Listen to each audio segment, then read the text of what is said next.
Ela tem apenas, hoje ela está com 17 anos, mas aos 16 ela foi diagnosticada com câncer de tireoide. Só que a doença já havia se espalhado. A Maria Clara, ela está aqui hoje, ela continua em tratamento, é uma menina muito guerreira, com muita fé de que tudo vai dar certo, não é verdade?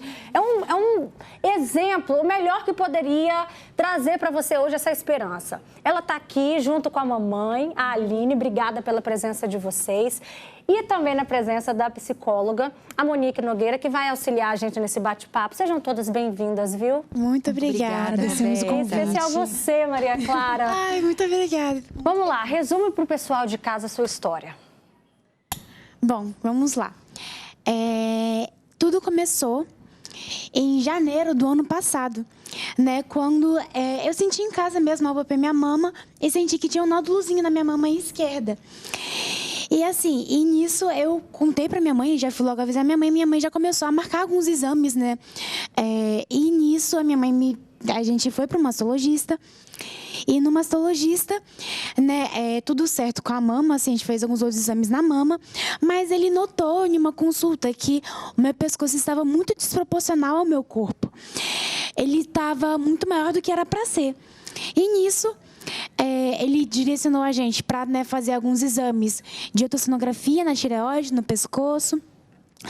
E fizemos a punção de alguns nódulos que tinha no pescoço também. E isso deu o resultado que era câncer, né, na tireoide, com metástases também por linfonodos, ou seja, o câncer estava presente no meu pescoço inteiro, não só na tireoide. E alguns exames depois que a gente foi fazendo, né, com essa descoberta, a gente descobriu que ele teve metástase pro mediastino, que é onde fica a traqueia, e também um pouquinho para os pulmões.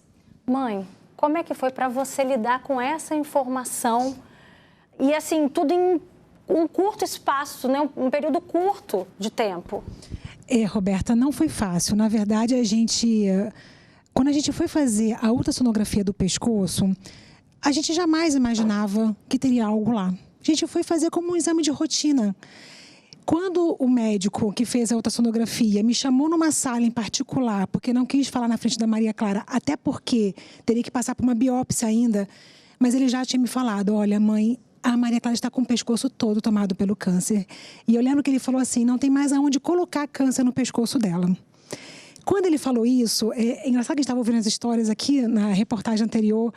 Mãe, nessa hora, é Deus que segura, porque primeiro que a gente não imaginava, Maria Clara não teve nenhum tipo de sintoma, então não tinha nada que nos alertasse sobre um câncer. E na hora eu olhei para ele, minha lágrima caiu, eu falei assim, doutor, o que nós vamos fazer então? E ele falou assim, vamos correr contra o tempo, porque qualquer dia faz diferença na vida dela, porque além de ser um câncer rápido e veloz, o metabolismo dela, por ser jovem, adolescente, ele é muito acelerado, então mais ainda ele vai, enfim, alastrar pelo corpo dela. E foi uma corrida. Nessa emoção? Fui eu. Clara. 100% assim lá em casa. Meus pais foram me contar a notícia, né? Eles foram me contar em um domingo, depois de um show, né? Lá da minha religião. E aí, nisso, eles, né, me contaram. E aí, eu chorei muito, né? Realmente foi um impacto muito grande que, como minha mãe falou, a gente não imaginava. Mas, assim, logo depois a gente ficou tranquilo, porque lá em casa a gente sempre foi uma família de muita fé. Então, a gente ficou tranquilo e não, vamos passar por isso. Tudo que a gente vai passar, a gente vai passar. E aí, aí a gente...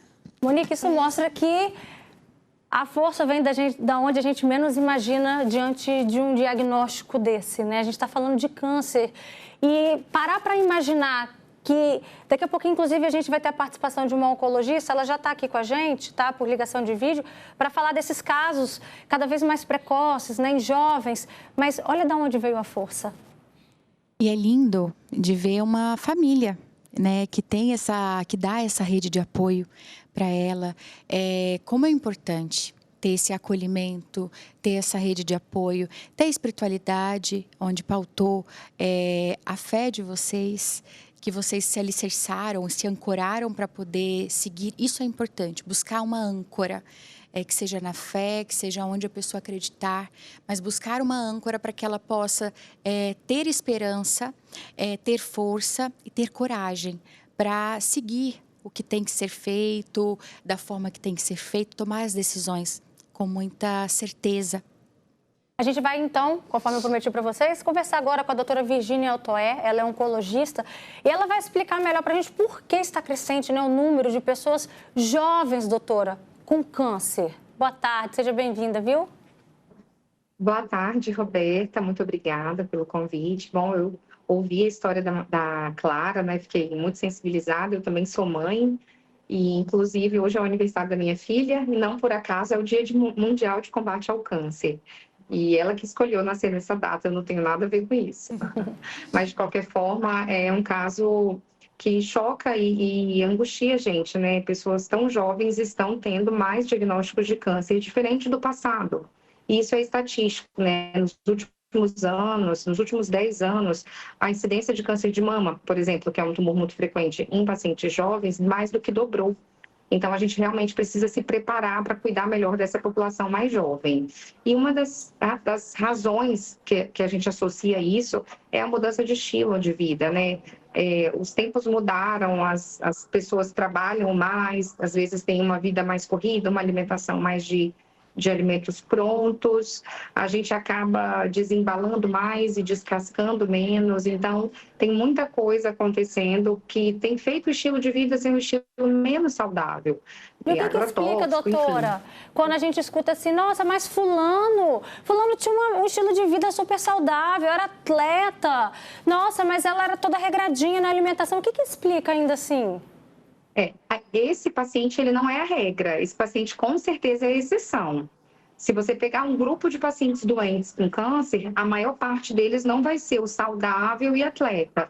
Claro que tem pacientes saudáveis, atletas com alimentação saudável, que também pode adoecer, porque existem mutações que podem levar àquela doença, e são os casos ao acaso mesmo, né? Pela história familiar, mesmo com o estilo de vida saudável. Mas a gente tem que ter muito cuidado com isso, porque, por exemplo, eu já ouvi paciente falando, mas fulano fumou a vida inteira, nunca teve câncer. Eu nunca fumei e tive câncer. Sim, mas a regra não é essa é a exceção, na verdade. Então, assim, eu tenho muito cuidado quando eu falo sobre isso, porque a gente precisa entender que o estilo de vida saudável faz muita diferença. Perfeito, muito bem pontuado, porque doutora. eu sou saudável.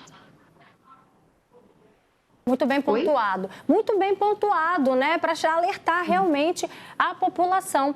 E eu quero saber agora da Aline, também da Maria Clara, porque em meio a toda a turbulência, né? Vocês digerindo ainda, processando essa informação, ao mesmo tempo na corrida para fazer a cirurgia. Como é que foi isso? Na verdade, Roberta, é muito bem pontuado quando fala que a gente se apega a Deus. Não tenha dúvida que Deus foi o sustento o tempo inteiro, as orações de todas as pessoas que se envolveram no processo. Mas a gente correu contra o tempo, sim, com a nossa parte. A gente tem a nossa parte, né? A gente precisa correr atrás de médicos, exames. Nós tivemos muitas pessoas que nos ajudaram, anjos que apareceram nas nossas vidas, que conseguiram urgenciar exames. E a cirurgia da Maria Clara, uma cirurgia que envolvia 2 equipes médicas, porque não era só o pescoço, né? Como houve a metástase para a parte de tórax, então envolvia uma equipe médica de pescoço e uma equipe médica de tórax cirurgiões. Então, eram 2 cirurgias. Conciliar tudo isso, agendas de cirurgiões, enfim, foi uma loucura. Você me disse que foram 7 médicos? Foram 7. Foram 7 cirurgiões e foram 9 horas de cirurgia. Então, foram 3 cirurgiões operando o pescoço, né? E depois que houve essa limpeza, né, do câncer no pescoço, houve a abertura do tórax. E foram 4 cirurgiões operando o tórax. Qual foi o momento mais difícil para você, Maria Clara? Assim, Roberta, eu acho que o momento mais difícil, tanto para mim quanto para minha família, foi a descoberta da metástase, da metástase do pescoço, que se espalhou, né, para o mediastino. Para o mediastino, né? Exatamente. E aí, meio que esse foi o momento mais difícil, porque nós descobrimos isso em um dos exames, né, que a gente estava fazendo, que o médico pediu, né, do câncer mesmo já. Como é que foi, mãe, diante dessa informação? Porque, na verdade, quando a gente descobriu o pescoço, já foi uma grande surpresa. E quando o médico cirurgião do pescoço pede uns exames de tórax, que são exames de praxe, ele fala que nem ele imaginava que tivesse descido. Mas foi um susto, porque a gente falou assim, até onde ele foi? Essa era a nossa pergunta, até onde ele desceu? Se a gente faz uma tomografia de pescoço e de tórax e aparece em tudo, e se a gente fizer o corpo inteiro, até onde ele foi? Então, foi uma angústia muito grande. Apesar da gente ter nossa fé fortalecida o tempo inteiro, a gente ficou muito angustiado. Mas, graças a Deus, parou ali e os cirurgiões foram muito rápidos porque eles sabiam da urgência. Nós chegamos até ir para São Paulo, mas São Paulo achou melhor não operar e aqui eles operaram. A gente ficou muito surpreso porque os médicos de Vitória tiveram a coragem porque tinham riscos gravíssimos de sequelas, Roberta. Como era um câncer que estava muito espalhado no pescoço, ele estava muito próximo de veias importantes que vai para o cérebro. Então, o risco de Maria Clara ter sequelas para a vida inteira eram enormes. E os médicos de Vitória encararam e conseguiram realizar essa cirurgia, que foi um sucesso, graças a Deus. Não tem como não se arrepiar, não se emocionar com uma história dessa. E só para finalizar ainda, escuta só, você fez um pedido especial para o médico, né? Porque eu já assisti uma palestra delas, um testemunho de vida, realmente, assim, não tinha quem não chorasse esse dia na igreja, tá? Todo mundo em balde de lágrimas. E você ainda fez um pedido especial a respeito da sua voz, não foi isso? Sim. Então, dentre as sequelas, né, que estavam previstas, né, para serem realizadas assim, logo depois da minha cirurgia, estava a perca total da minha voz, porque a minha voz, o câncer, ele tomou inteiramente uma corda vocal minha, né? Então, só temos duas. Uma corda inteira vocal foi tomada pelo câncer.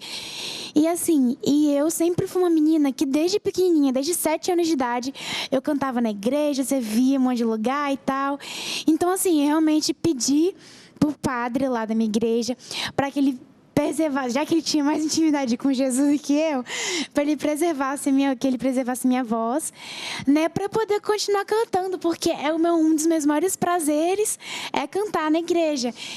E aí, dito e feito, quando depois da cirurgia, né, quando eu estava na UTI, eu conversando com minha mãe e com o Dr. Jefferson também, né, que foi o cirurgião que operou a parte de pescoço, o Dr. Paê do tórax.